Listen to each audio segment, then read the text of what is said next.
सोचिए जरा, अगर आपका कोई बहुत पुराना दोस्त अचानक आपके घर आए और कहे कि उसे आपके घर का एक कमरा चाहिए, और अगर आप मना करें तो वो कहे कि चाहे जैसे भी हो मैं तो लेकर रहूंगा।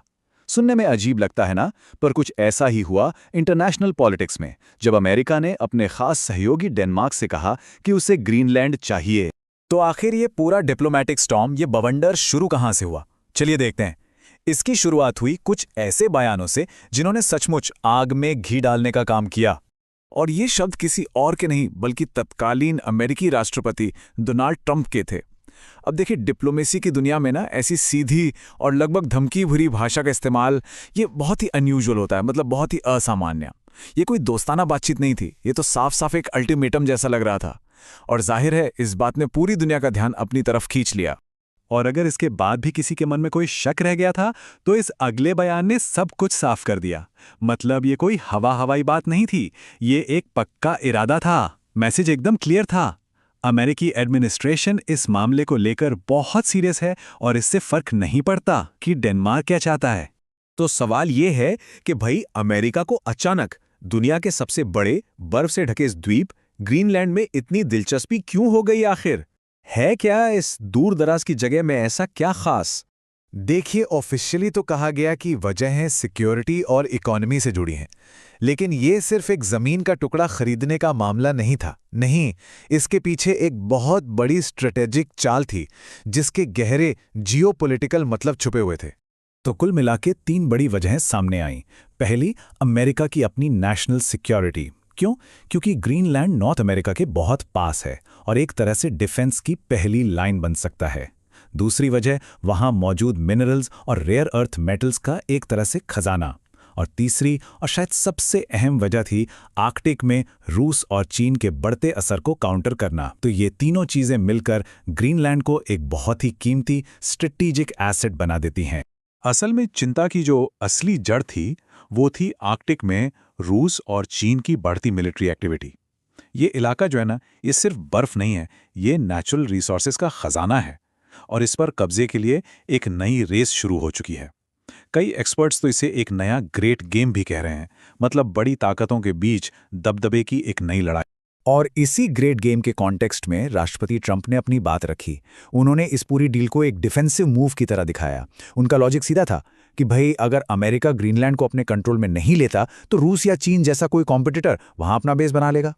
तो ये तो हुई अमेरिका की बात। अब देखते हैं कि इस जबरदस्त पेशकश पर डेनमार्क का क्या कहना था, वो देश जो ग्रीनलैंड पर शासन करता है। और हाँ, इससे भी ज्यादा जरूरी कि जिन लोगों की जमीन का सौदा हो रहा था, उन ग्रीनलैंड के लोगों का क्या सोचना था। अमेरिका के जो यूरोपियन सहयोगी थे, खासकर डेनमार्क, उनके लिए तो ये एक बहुत बड़ा शौक था। उन्हें तो यकीन ही नहीं हो रहा था कि उनका इतना पुराना, इतना भरोसेमंद दोस्त उनसे इस तरह की भाषा में बात कर सकता है। ये दोस्ती कम और जोर जबरदस्ती ज्यादा लग रही थी। और फिर जवाब आया डेनमार्क की प्रधानमंत्री मेटे फ्रेडरिक्सन की तरफ से, और वो जवाब बहुत सख्त था। उन्होंने एक सीधी चेतावनी दी। जब उन्होंने कहा कि इस तरह के कदम से सब कुछ खत्म हो जाएगा, तो उनका मतलब सिर्फ 2 देशों के रिश्तों से कहीं ज्यादा था। तो ये सब कुछ क्या था?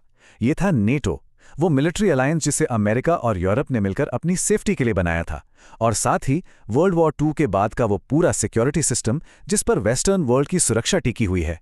मतलब ये धमकी सिर्फ डेनमार्क के लिए नहीं थी, ये तो पूरे वेस्टर्न अलायंस की नींव को हिलाने वाली बात थी। और इस बात को समझना भी बहुत जरूरी है कि डेनमार्क अमेरिका का कोई मामूली सहयोगी नहीं है, वो हमेशा से एक वफादार दोस्त रहा है।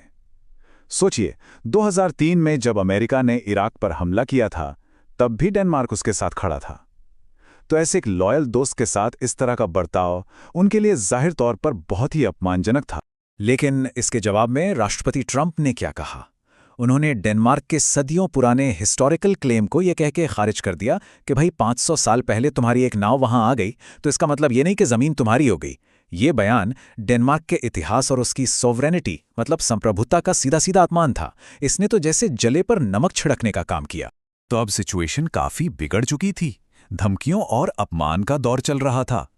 तो फिर आगे क्या हुआ? इस अजीब से संकट को संभाला कैसे गया? आखिरकार इस बढ़ते तनाव को कम करने के लिए डिप्लोमेसी को आगे आना पड़ा।